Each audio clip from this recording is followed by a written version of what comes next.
Hi everybody, welcome back to Harsh's Info channel. Today I'm going to tell you how you can easily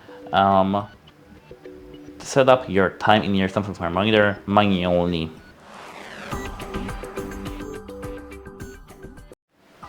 At first, go to the left to the control panel and now scroll down to the settings.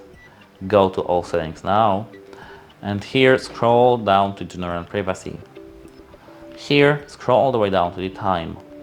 Now to set your time manually, set it from clock mode from auto to manual.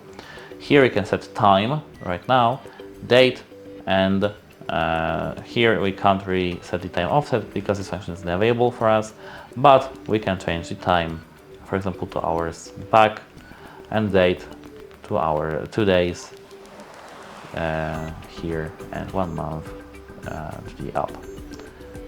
Maybe 1 year. To go back, just click on the clock mode and set it to auto. It's that easy actually. That's it. Hope it helps you and goodbye. Have a nice day.